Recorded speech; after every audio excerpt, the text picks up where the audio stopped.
Mayong adlaw katawhan sa Dios sa Archdiocese sa Osamis. Akong timbaya sa mga mag-uuma ug mga mananagat. Ako pod nga timbaya sa tanan nato nga mga public school teachers. Salamat kaayo sa inyo nga pagpang-alagad sa ato nga mga kabataan. Ako yung ipadayon ang pagpasalamat sa ato usab nga mga membro sa Archdiocesan Commission on Education. Tungod kay karon gahimo naman sa mga graduation.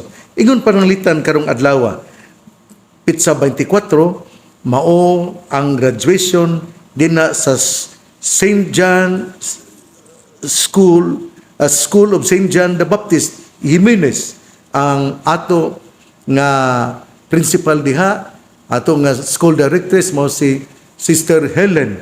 O sa Domingo, mauna usab ang graduation dinha sa Panaon Community High School. Ug sa Lunes, ang atong nga principal dinha sa Panaon Community High School mao si Ma'am Baby Galieros o ang school director dinha sa Panaon Community High School mao si Father Rolly Lagada. O karong Lunes, si San Isidro Academy of Tudela ang graduation, ang principal mao si Ma'am Hanelin Gabika Lagas o ang ilang school director mo si Father Lani Serino. O sa hapon, ang graduation dinha sa Holy Child High School, Clarin, nga ang principal mao si Ma'am Waideline Neri o ang school director mao si Father Fred Malalis.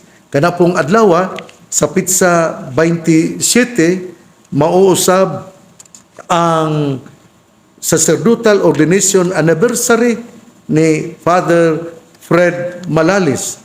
Busa ngadto ni Father Fred Malalis karong Lunes sa Mayo 27 mao ang ordination anniversary, sacerdotal ordination anniversary ni Father Fred Malalis. Kagahapon Mayo 23 sa kunang gikaingon mao ang sacerdotal ordination anniversary ni Father Nestor Duhilag.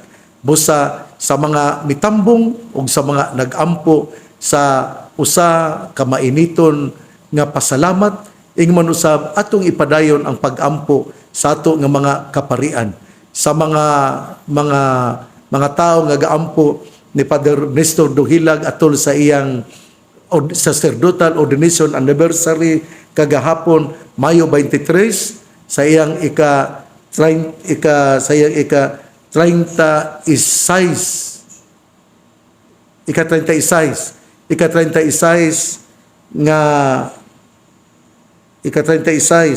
nga pagsaulog sa iyang anibersaryo sa pagkapari.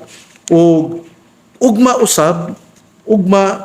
Mayo 25 mao ang sacerdotal ordination anniversary ni Reverend Father Henry Reville, ang iyang ika-44 katuig nga pagkapari. Busa atong yampo ang atong mga kaparian. Karong adlaw atong kutluon ang atong ebanghelyo sumala ni San Marcos.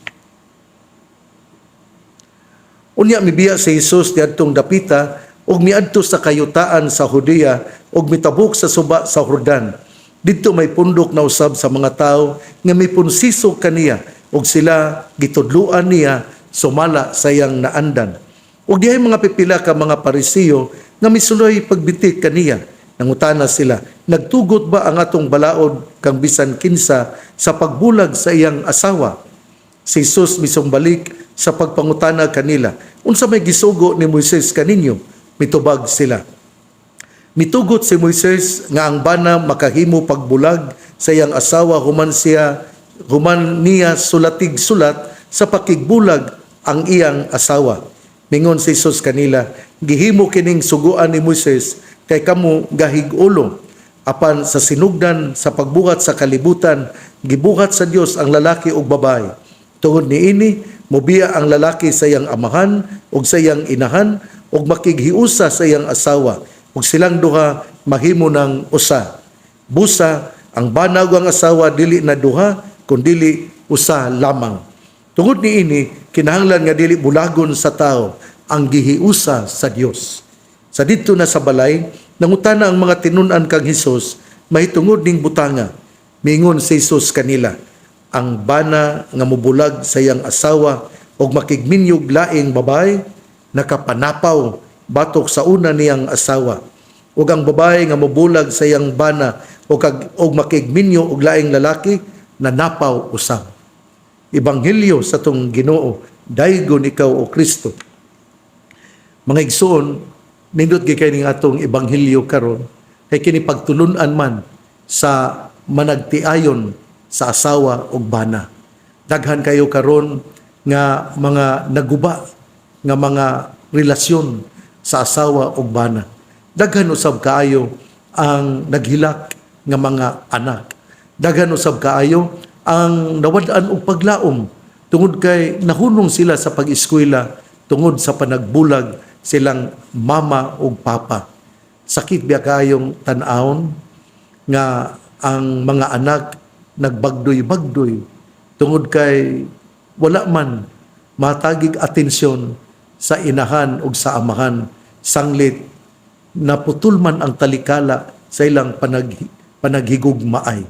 Sakit kaayo oy, kita ako nga makakita o makahibalo nga adunay asawag bana nga nagbulag, mura pud og gidunggab akong kasing-kasing, sakit yun kaayo.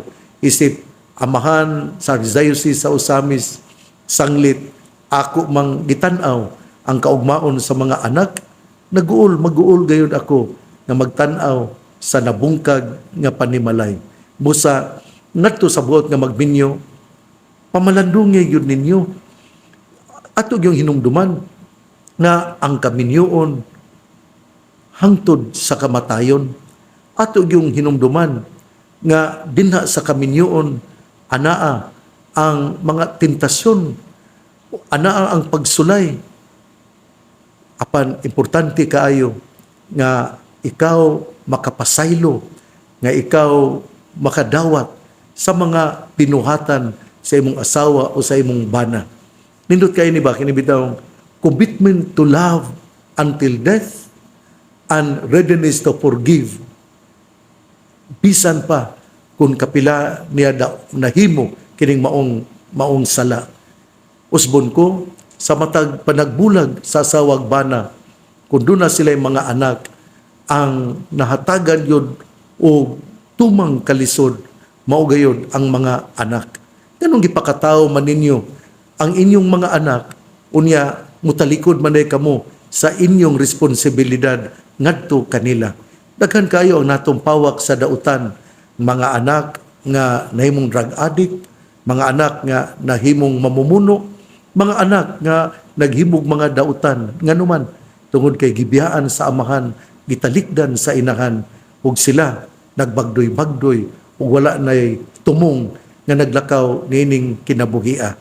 Busa ako yung pahinumdum sa mga asawag bana nga kay inyong gisudlan, inyong yung tapuson hangtod sa kamatayon.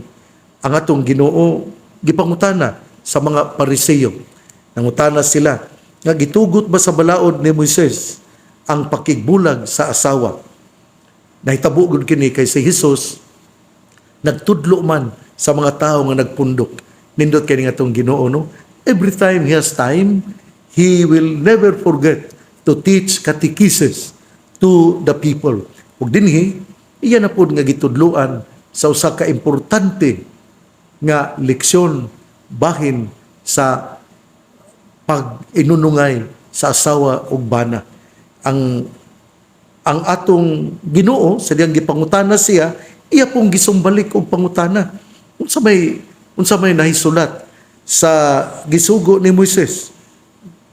Mitubag sila. Mitugot si Moises nga ang bana makahimo pagbulag sa iyang asawa human niya sulatig-sulat sa pakigbulag ang iyang asawa. Apan ang atong Ginoo mingon, nahitabo ka na kay gahi man ka mog ulo, pero sa sinugdanan gibuhat sa kalibutan, gibuhat sa Dios ang lalaki ug babae. Tungod niini mubiya ang lalaki sa iyang amahan ug sa iyang inahan ug makighiusa sa iyang asawa, ug silang duha mahimo ng usa. Busa ang bana ug ang asawa dili na duha kun dili usa lamang. Tungod niini kinahanglan nga dili bulagon sa tao ang gihiusa sa Dios. Nindot kay ning gisulti no nga gahi mamug-ulom o to nga nisugot si Moises, pero sa sinugdanan dili gyud pagabulagon ang unsay gihiusa sa atong Ginoo. Kinahanglan nga dili bulagon sa tao ang gihiusa sa Dios. Unya, ang mga apostoles daw wala kaayo makahakgom sa pagtulunan nga gihatag ni Hesus bahin sa kaminyoon. Daw naglibog pa sila ug busa nangutana sila ngadto kang Hesus. Ang bana ug mitubag ang atong Ginoo. Ang bana nga mobulag sa iyang asawa ug makigminyog laing babae nakapanapaw batok sa una niyang asawa. Ug ang babae nga mobulag sa iyang bana ug makigminyo og laing lalaki nanapaw usab. Dinhi giklaro gyud sa tong Ginoo. Giklaro gyud sa tong Ginoo ang bahin sa kining gitawag og sanctity of marriage, ang kabalaan sa kaminyoon nga kini walay makabulag niini, dili gayud malugti ang ilang pagminahalay hangtod sa kamatayon. Ang talikala sa ilang pagminahalay wala gayoy makalugti niini, walay makaputol ug wala poy makadaot niini kung sila mututok o mutahan sa ilang kaugalingon sa usag-usa kay panalanginan man sila sa Ginoo. Nindot kay ning ato karon nga ebanghelyo. Ang atong ebanghelyo nga focus gayud sa sanctity of marriage. That marriage is for life until death. That marriage cannot be broken. That marriage can never be that what God has unsay nahiusa sa Ginoo dili gyud bulagon sa tao. Pero doon na sila gisulti nga pwede man lagi sa panahon ni Moises. Apan ang atong Ginoo nihimo gyud og pagtulunan nga tungod lagi kay gahig ulo mao to nga gitugutan. Pero ang sa sinugdanan ang makigbulag sa iyang asawa, ang bana nga mubulag sa iyang asawa og makigminyog laing babae nakapanapaw batok sa una niyang asawa. O ang babae nga mubulag sa iyang bana nga makigminyo og laing lalaki na napaw usab. Usbon ko pamalandungan sa asawang bana ang ilang kaminyoon. Pamalandungi kadtong buot magminyo kung tinuod ba ang inyong pagminahalay. Kay kung tinuod ang inyong pagminahalay, mulungtad kini hangtod sa kamatayon. Importante manggod nga imong madawat ang imong bana kung unsa ang iyang pagkatao, ultimo ang iyang mga pagkadautan, ang iyang baho, ang iyang tanan, imo yung dawaton, ang iyang hagok, ang iyang dili humot, ang iyang pagka mga dautan nga gihimo, imo siyang dawaton, pero imo pong himangnuan siya nga dili niya ipadayon ang mga dautan nga iyang gihimo. Mausab ang bana, muhimangno usab ngadto sa iyang asawa, ug iyang dawaton ang tanan nga kinaiya sa iyang asawa. Mao kini ang nindot nga panagsabot ang katuyuan sa kaminyoon. Usbon ko, ang katuyuan sa kaminyoon mao man gyud ang commitment until death to be together. Ug ingon man usab, readiness to forgive because we are just human beings. And as such, if there are mistakes committed by the husband, he has to be forgiven by the wife. And also, if the wife commits mistake, then the husband also is ready to forgive. Mao kini ang kaminyoon, panaghiusa sa asawa ug bana hangtod sa kamatayon ug walay mubulag kanila. Ang mayong balita nga pulong ni Hesus, ang ayang pamation, pamalandungan ug paningkamutan nga mapuy-an. Bulakan ang tao nga namati sa pulong sa Ginoo, sama si sa kahoy nga gitanom, daplin sa usa ka sapa, kansang dahon dili gayud malaya. Timpo sa timbunga siya mamunga.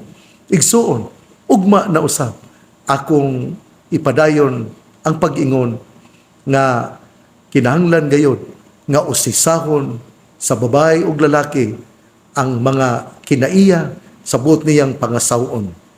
Ako gayud nga ipahinumdum nga ang kaminyoon hangtod sa kahangturan, hangtod sa kamatayon.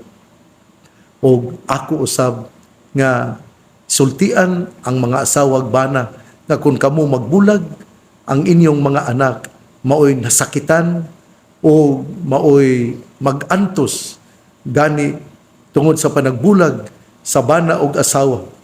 Adunay mga anak nga nantumpawak sa drug, paghimo nga nahimong drug addict, nahimo nga problema sa komunidad, problema sa katilingban.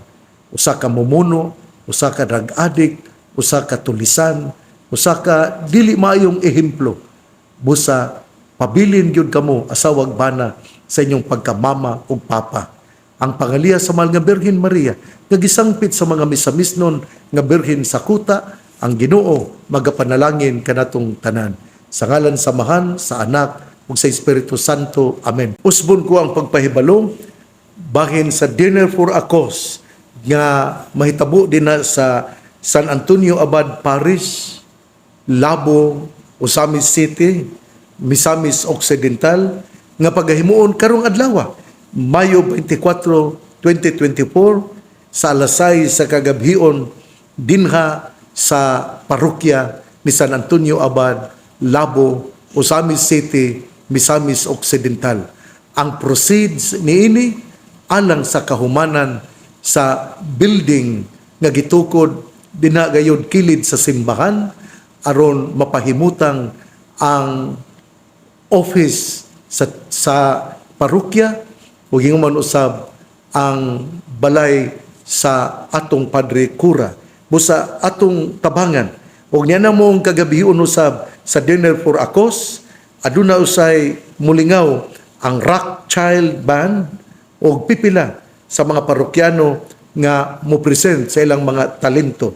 Sa Mayo 26, 2024, adlong Domingo, sa mga alauna sa hapon, buhaton usab ang raffle draw sa mga tickets aron kini mapahimutang na gayud o matuman na gayud ang maong raffle draw.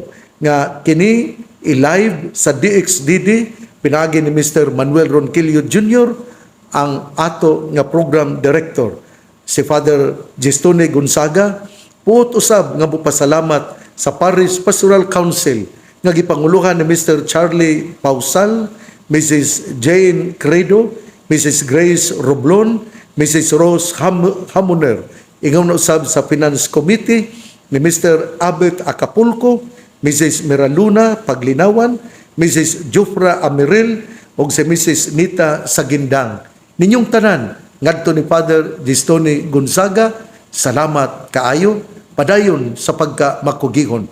Ngadto usab ni Father Henry Rebil, nga magsaulog sa iyang ika-44 katuig isip pare.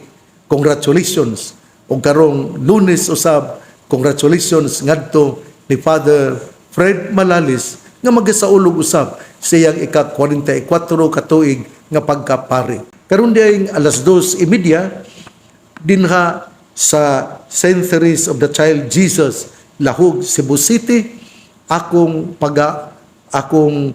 himuon ang usa ka ritual sa kaminyoon ngadto ni Joshua Marie og ni Johannes, og ang ila nga panaghigugmaay nagsugod didto sa Mary Help of Christians School, Cebu, o mao nga ang ilang kasal sanglit ang Mayo 24, mao man ang piyesta ni Mary Help of Christians, o ang ilang pagminahalay gasugod gayud didto din high school pa sila, o mi bunga kini, mihimo kini og maanindot nga pagbuklad sa ila nga mga bulak tungod kay ilaman nga gialimahan sa ilang gugma ug pagminakalay. Busang adto ni Joshua Marie og Johannes, kini si Joshua Marie anak ni Mr. Lito duhay lungsod og ni Mrs. Ursula duhay lungsod, og kini si Johannes anak ni Mr. Elmer Joyo og ni Mrs. Iris Joyo. Kaninyo Joshua Marie ug Johannes, hinaot nga ang inyong kaminyoon dili malugti og magpabilin ang talikala hangtod sa kamatayon. Be faithful to one another. Your wedding is for life. Be committed until death. Be ready to forgive to one another if ever someone will commit mistakes. In that way, your wedding, your married life will persevere and never forget to pray, because it is prayer that will strengthen the bond of marriage that you have entered into. Ngadto sa tanan nga namati kanako, atong iampo ang mga nagminyo nga nagkabulag, atong iampo ang mga anak nga nawad-an og paglaom, ug atong ihalad aron ang Dios nga maoy tuburan sa tanan, muhulip sa mga wala mahitabo og nabuhat sa ilang mga ginikanan. Ang pangaliya sa mahal nga Birhen Maria nagisangpit sa mga misamisnon nga birhen sa kuta, ang Ginoo magapanalangin kanatong tanan. Sa ngalan samahan sa Anak ug sa Espiritu Santo. Amen. Padayon kitang magampo, kay ang pagampo mauman ang mulig-on sa atong paglawig, padulong niining kalibutan nga malinglahon. God bless. Mabuhay tayong lahat.